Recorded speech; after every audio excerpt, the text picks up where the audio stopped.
Boa tarde.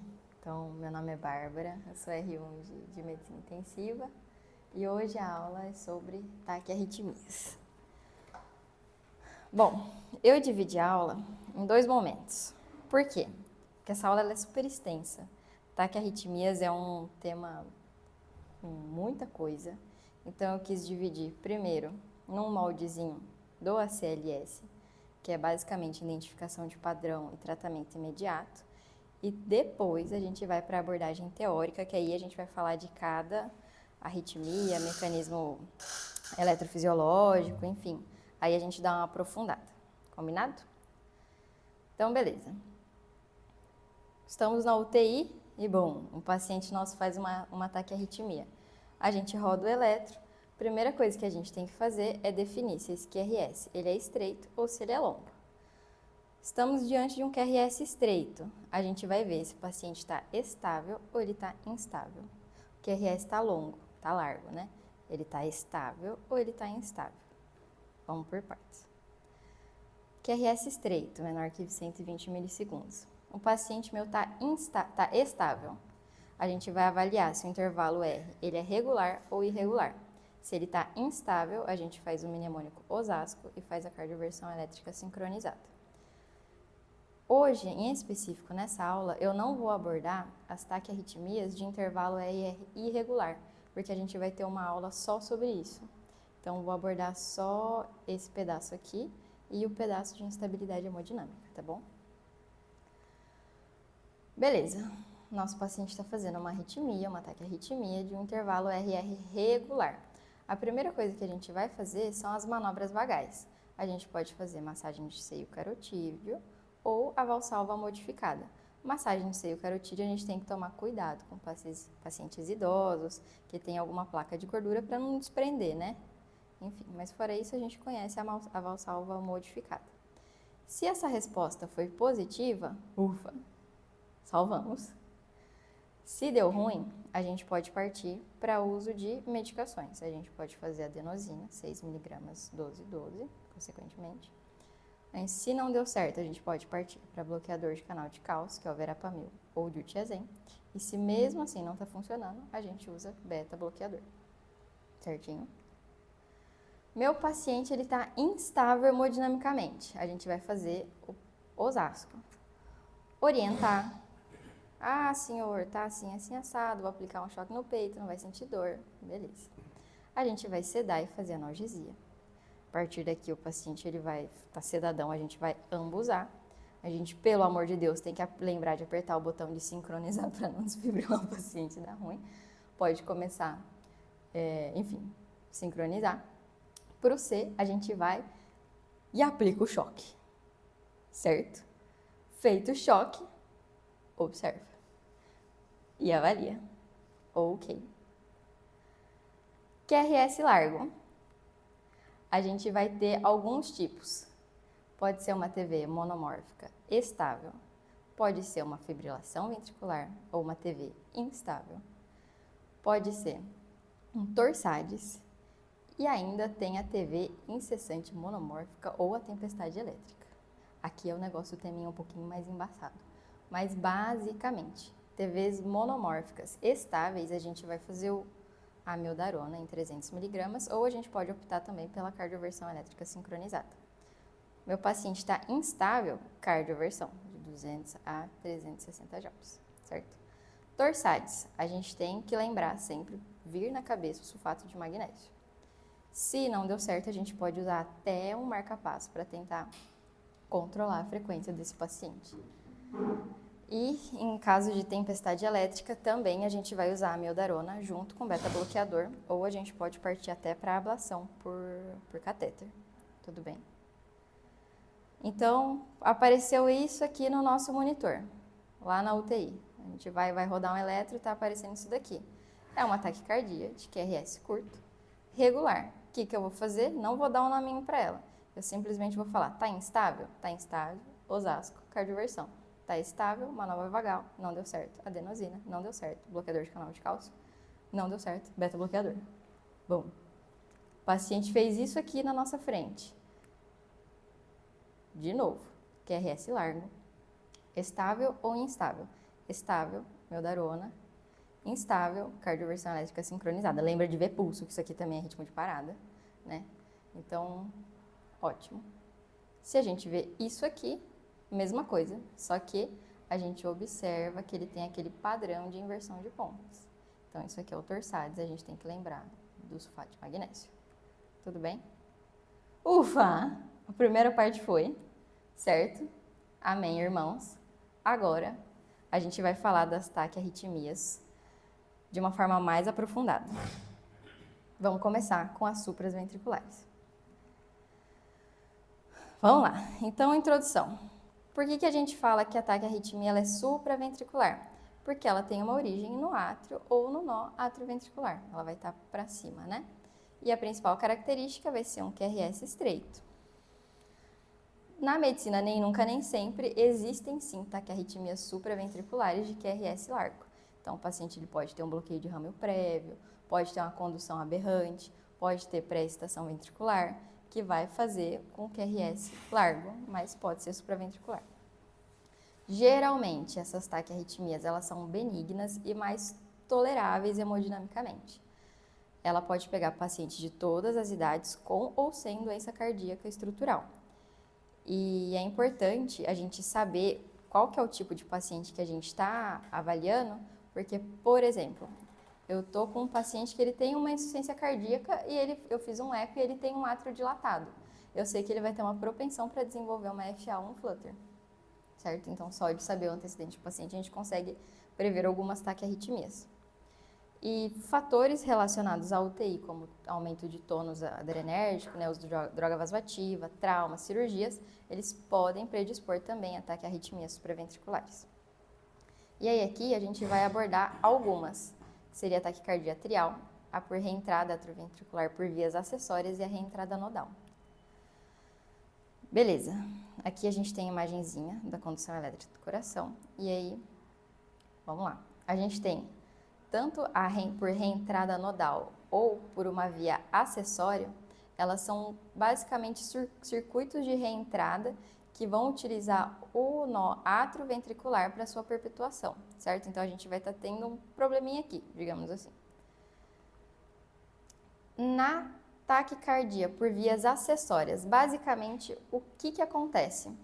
A gente vai ter um feixe anômalo. A gente vai nascer com um feixe a mais de condução elétrica. E aí, vai ficar falando a vozinha, mas eu quero que vocês vejam essa imagem aqui. Peraí.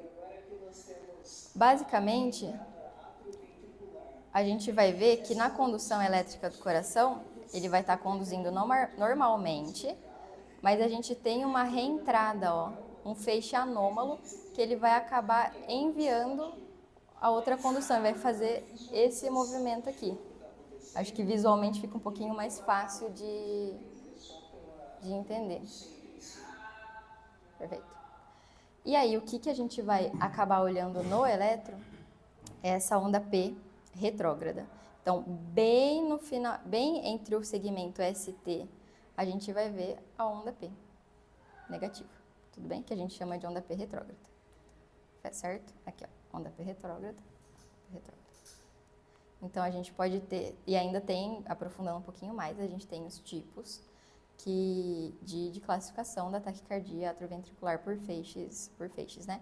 Que ela pode ser ortodrômica, que ela faz esse movimento, ou antidrômica, que daí ela é anti-horário. Tudo bem? Mas, basicamente, a pessoa nasce com um feixe a mais ali de condução elétrica e fica reentrando dessa forma pelo nó atrioventricular. Diferente da reentrada nodal. Na reentrada nodal, a gente vai ter também esse mesmo padrão elétrico, já solto o videozinho pra gente ver, visualizar como é que funciona.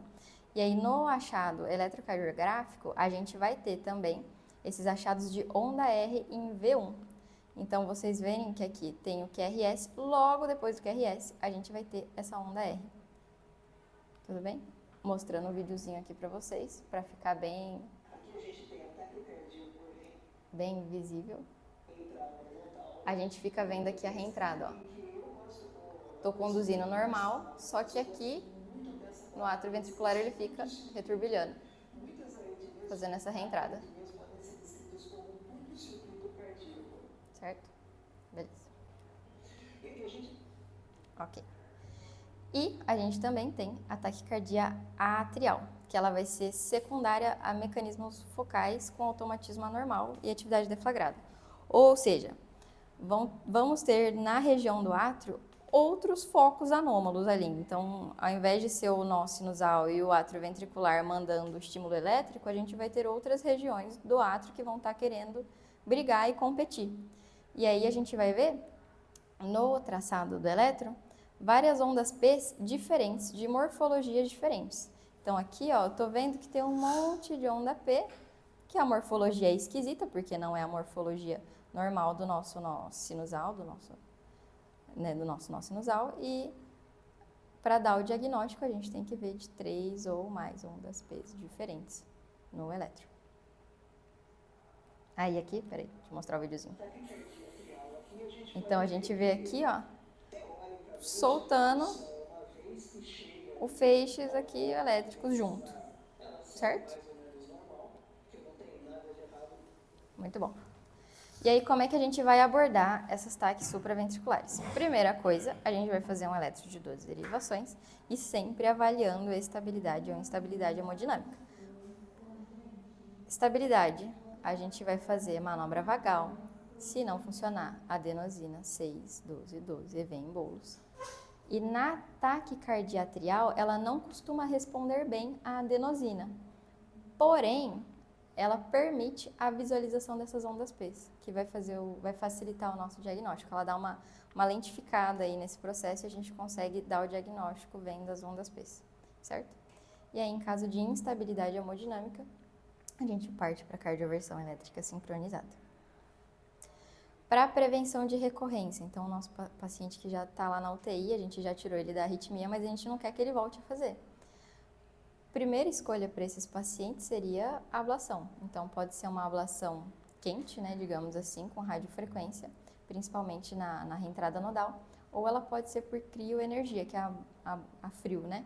Que pode ser também bem utilizada quando a via acessória ela está muito próxima do nosso sistema de condução normal. Então, estou vendo que está muito próximo ali do nó AV.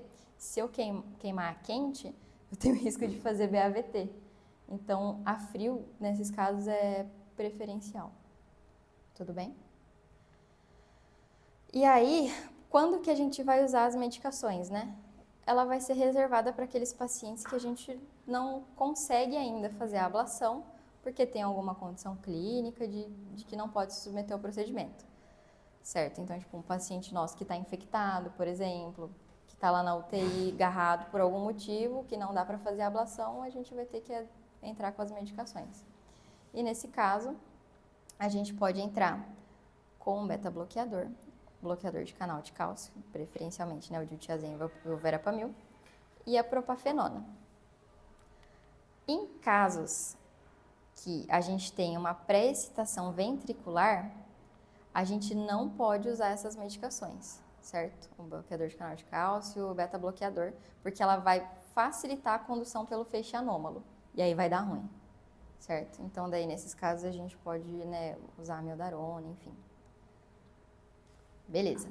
Por último, mas não menos importante, um amiguinho mais conhecido nosso, né, que seria o fluoteratrial. O fluoteratrial a gente já tá careca de ver, que basicamente ele se caracteriza pelas ondas Fs, né, ou as formas em dente de serra. É muito comum em paciente idoso, com cardiopatia estrutural, com insuficiência cardíaca, valvulopatia, cirurgia cardíaca prévia, mas ele também pode pegar jovens.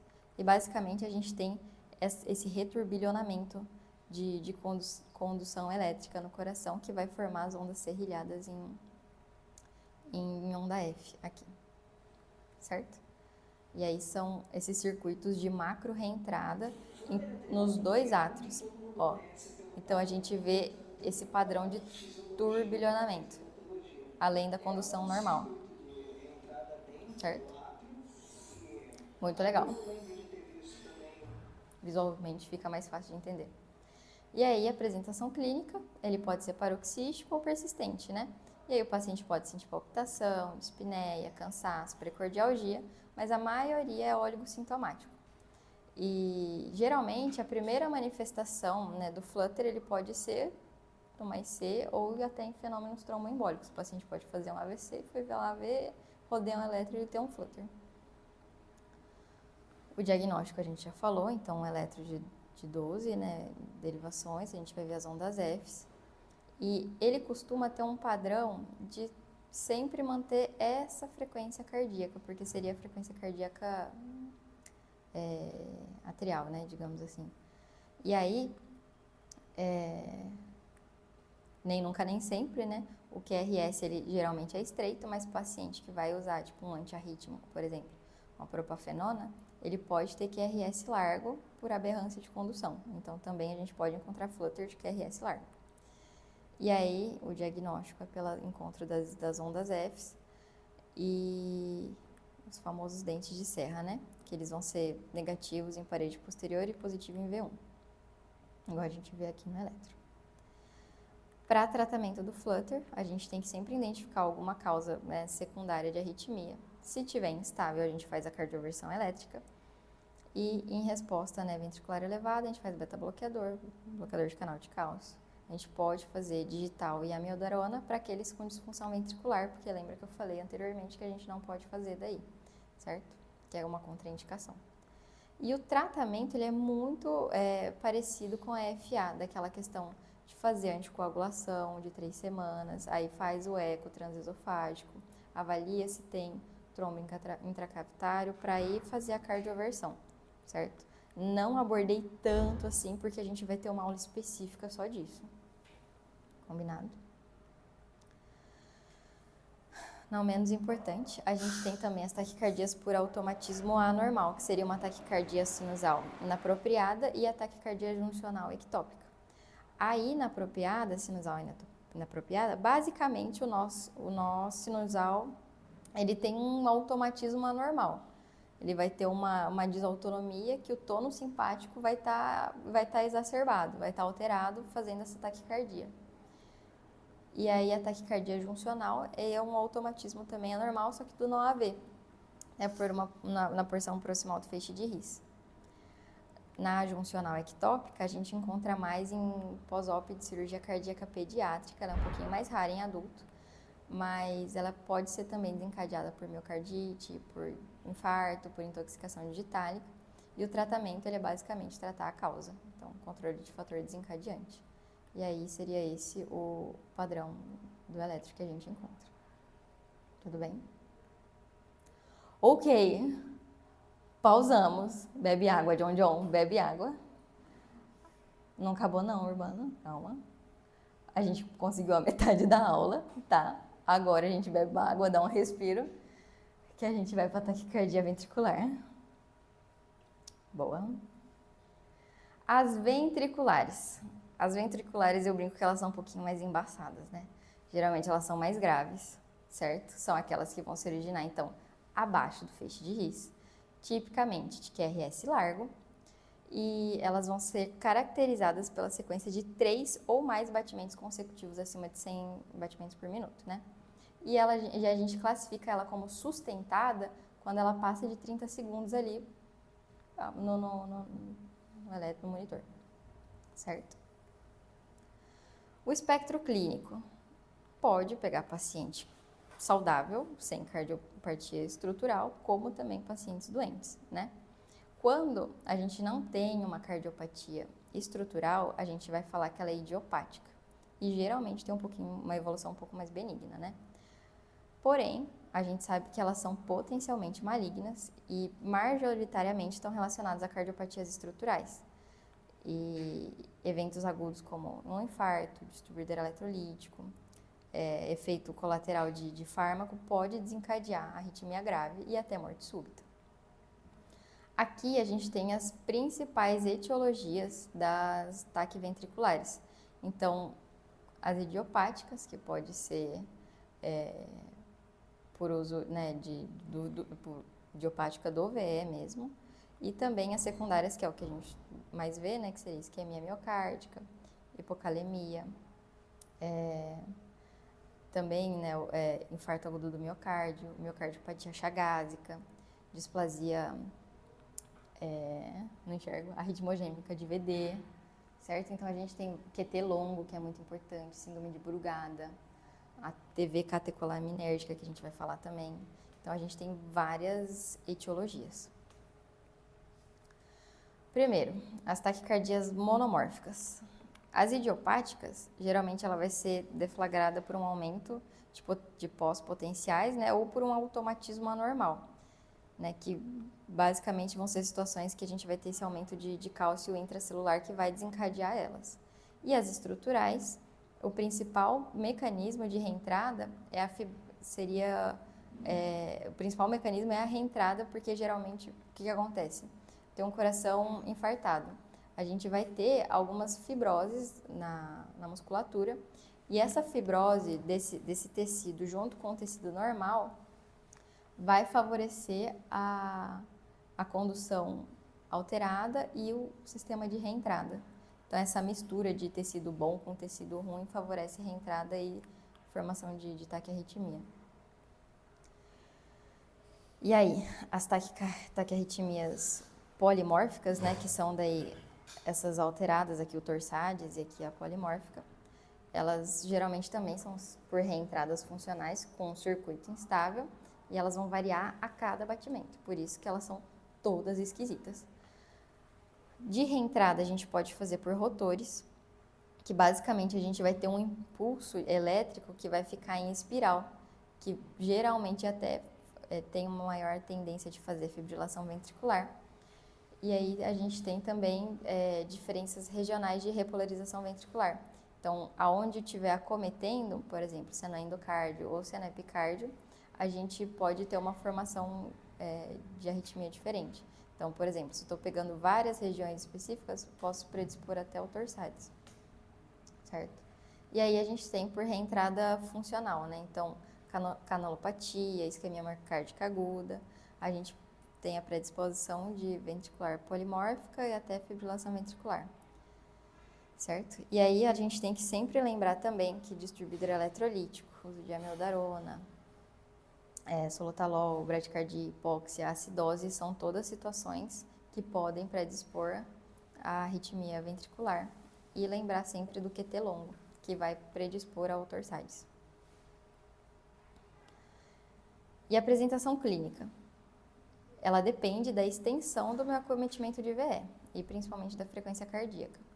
Então, em paciente hemodinamicamente estável, eles vão ter palpitação, sensação de pulso acelerado, mas ele também pode ser, a primeira apresentação pode ser uma morte súbita, pode ser um sinal de baixo débito, pode ser um PCR.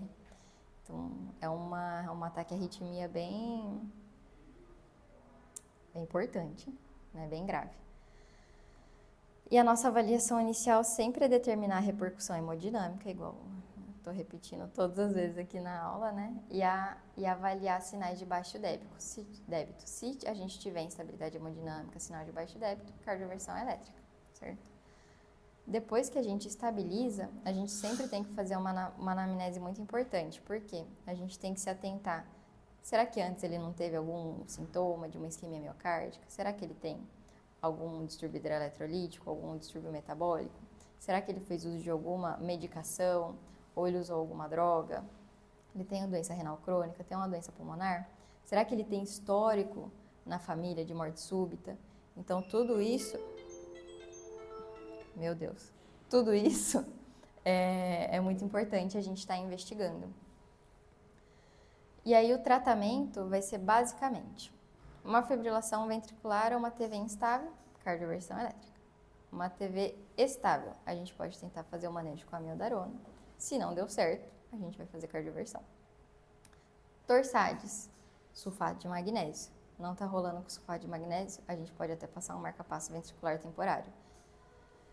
TV incessante monomórfica ou tempestade elétrica. É a amiodarona junto com beta-bloqueador. Se não der certo, a gente pode fazer até a ablação por catéter, certo? E aí, o terror nosso são as sustentadas, certo? Então, eu até coloquei isso aqui para brincar. Porque é o desespero nosso, porque o paciente ele começa a fazer uma arritmia sustentada e a gente fala, meu Deus, chama um cardiologista, né? E não sabe o que faz. E entra até nessa brincadeira aqui. Mas basicamente, o que a gente tem que fazer para prevenir que esse paciente não fique reentrando na taquiarritmia, né? Avaliar a repercussão hemodinâmica. Se está refratário, amiodarona, EV, em dose única de 300mg ou 5mg por quilo. Não deu certo com a amiodarona. Lidocaína, 1mg por quilo, bem parecido, né, com a parada, mas é o que a gente tem para tentar salvar esse paciente, né, digamos assim. Torsades de Points, a gente tem o magnésio, EV de 1 a 2 gramas. A gente pode fazer isoprotenol e até colocar um marca-passo. Se o paciente ele tem uma cardiopatia estrutural, a amiodarona ela sempre vai ser mais efetiva e aí a gente tem que fazer aquela dose de impregnação, né, que então é de 1.200 a 1.800 VO até atingir 10 gramas e depois a dose de manutenção, que são 400mg dia. E aí, a tempestade arrítmica, que é caótico, né, que a gente vai caracterizar por 3 ou mais episódios de taquiarritmia ventricular que precisaram ser cardiovertidas, né, seja transtorácica ou até por um CDI em 24 horas. E isso é uma emergência médica, todo mundo fica desesperado. E aí pode estar relacionada, né, a várias cardiopatias estruturais, canalopatia, síndrome de Brugada, QT longo, ataque cardioventricular polimórfica catecolaminérgica. E no Brasil é importante a gente sempre falar da etiologia isquêmica e chagásica, que é muito importante no nosso meio. E nesses casos, né, a gente só consegue uma estabilização elétrica com a amiodarona associada ao beta-bloqueador. E se mesmo assim está sendo refratário, a gente pode optar até por denervação simpática torácica. Então a gente faz, né, uma anestesia ou faz até um bloqueio do gânglio estrelado para conseguir conter essas arritmias. E mesmo assim não dando certo, a gente tem a terceira opção, que seria a ablação por catéter de alta energia. E aqui eu trouxe uma foto desse mapeamento eletroanatômico que eles fazem para fazer esse bloqueio da arritmia. Então, basicamente, essa região em vermelho aqui é a região onde está tendo as arritmias, né? Seriam os locais que a gente faria a ablação, certo? E uma coisa, tá acabando, gente, uma coisa importante também, que a gente tem que sempre lembrar, é a prevenção de morte súbita. Um paciente nosso que está na UTI, que já fez 200 arritmias, a gente já cardioverteu, a gente está brigando, a gente tem que pensar nessa prevenção de morte súbita e até o critério de indicação de CDI. Então, a gente sempre tem que avaliar criteriosamente todos os pacientes quanto ao risco, né, de recorrência, de morte súbita. Nos pacientes que têm insuficiência cardíaca, os beta-bloqueadores, eles são bem importantes nessa prevenção de morte súbita.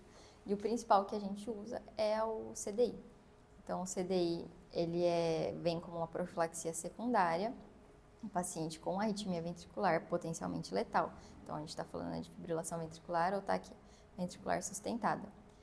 E quem mais se beneficia são os pacientes com uma fração de ejeção menor de 35%. E aqui eu trouxe a tabelinha, né, das principais indicações. Então, o paciente teve uma parada cardíaca por TV ou FV, de causa não reversível, com uma fração de ejeção de menor de 35%. A recomendação nível 1A, certo?